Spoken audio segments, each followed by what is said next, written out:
Hey everyone, and welcome. Today we're going deep on AI, and specifically, its impact on India. Sounds exciting. It is, especially because we've got some great source material to dig into. We'll be looking at this recent interview with Sundar Pichai. Oh, yeah, the Google CEO. Yep, that's the one. Hmm. And he had a really interesting take on India's place in the AI landscape. Okay, I'm all ears. What did he have to say? Well, he doesn't think India is lagging behind at all, actually. He sees India as a potential leader in the AI race. Huh. Interesting. Why does he think that? Two big reasons he pointed out. Yeah. First, India's got this massive developer base. True. Tons of talented engineers there. Exactly. Yeah. And second, easy access to AI APIs is making a huge difference. Right. That's a game changer. It levels the playing field like never before. You don't need expensive hardware or special labs anymore. It's like AI is democratizing innovation. Totally. And Pichai was really enthusiastic about what this means for India specifically. Like how so? Well, he sees AI as a way to empower people, especially in a country as diverse as India. With so many languages and ways of life. Exactly. Like he brought up multimodal AI. Ah, that's a cool concept. Isn't it? Imagine an app that someone can use in their local dialect, even if it wasn't designed for that language. AI could understand them perfectly and translate everything back seamlessly. Wow, breaking down language barriers like that would be huge. Right, and that's just one example of how AI can create a more inclusive tech landscape in India. So much potential there. Absolutely. But with all these talented developers in India, many of them are focused on getting those top tech jobs, cracking the FANG interview and all that. Yeah, I get it. That's been the dream for a lot of engineers. But how does that goalpost shift with AI changing everything so rapidly? That's a good question. And Pichai had some advice for those aspiring developers. He stressed the need to go beyond just surface level knowledge. It's not enough to memorize code anymore. Makes sense. AI can write code now, right? Right. So what's crucial now is a deep understanding of the underlying principles, why things work the way they do. Like the why behind the what. Exactly. It's that deeper understanding that'll be more valuable than ever. Even though AI can write code, it can't replace the human element of problem solving and critical thinking. So you need that foundational knowledge to really harness the power of these tools. Absolutely. And it's like that scene in Three Idiots. Oh yeah, that Bollywood movie. It's not about rote learning, but truly understanding the concepts. I see the connection. It's about being more than just a code monkey. Precisely.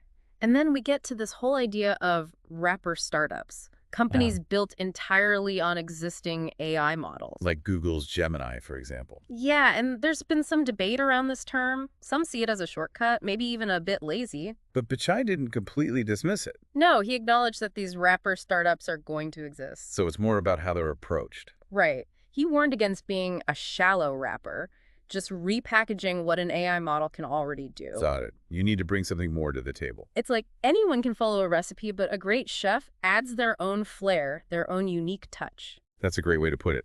It's not just about using the ingredients, it's about creating something special with them. And for developers, that means finding innovative ways to leverage AI to solve problems and add value beyond what the model itself can do. So it's less about building a wrapper and more about building something innovative on top of it. That's where the real opportunity lies. Makes sense. Now, this next topic is a bit mind-bending. We touched on AI hallucination, when the AI generates incorrect information, even makes stuff up. Yeah, that can be a bit unsettling. It is, especially when you need accuracy.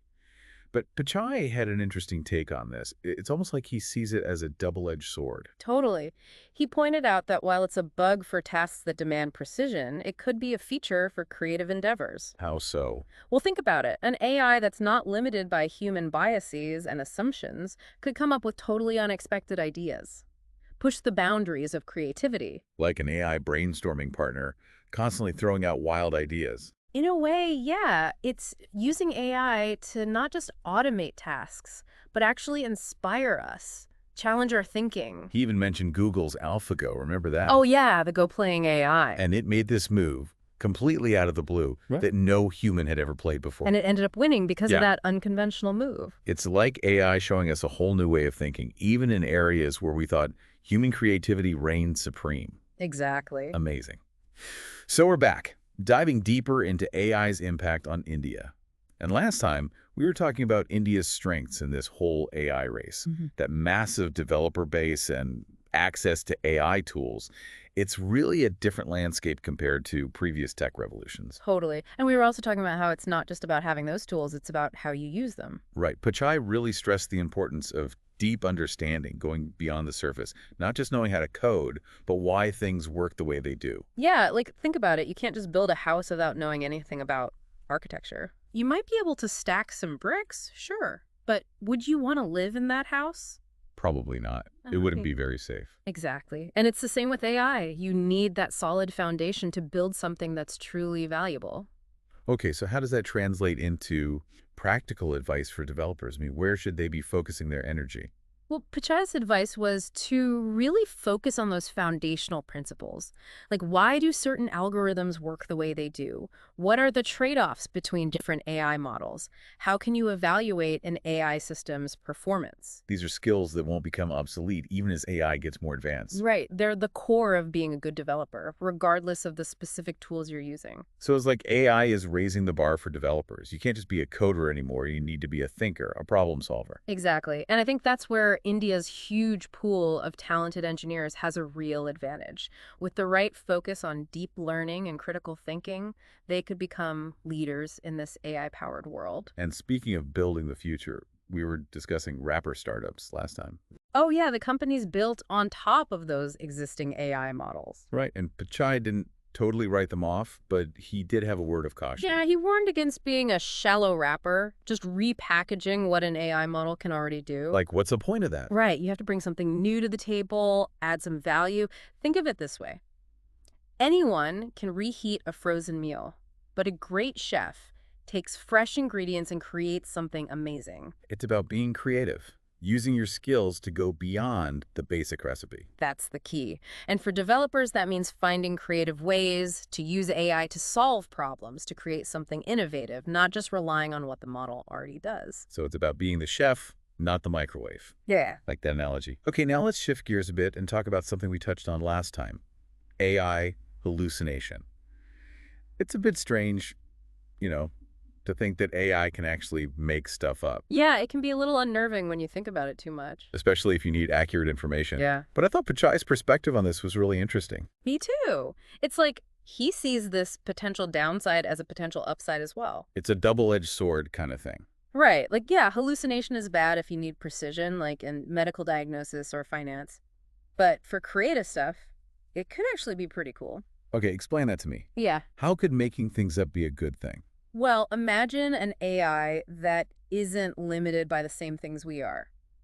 It could come up with truly unique ideas, things that a human might never think of. It's like an AI brainstorming partner, just throwing out all sorts of crazy possibilities. And some of those possibilities might actually be brilliant. It's about using AI to push the boundaries of what we think is creatively possible. Like, remember when we were talking about Google's AlphaGo? Yeah, the Go playing AI. And it made that totally unexpected move, a move that no human had ever thought of before. And that's what ultimately led to its victory. It's a perfect example of AI showing us a new way to think, even in creative fields. Like, wow, AI can not only help us do things, it can also inspire us to think differently. And that's really exciting. Okay, so we've talked about India's potential in the AI race, the importance of deep understanding for developers, and even those wrapper startups and AI hallucinations. Yeah, a lot to unpack. But now I want to bring it back to you. You're listening to this deep dive, you're interested in AI, you're in India. Where do you fit into all of this? Well, I think Pichai's insights kind of give us a roadmap, a way to think about all this. Yeah, like what are the key takeaways here? For me, it's about the potential, Yeah.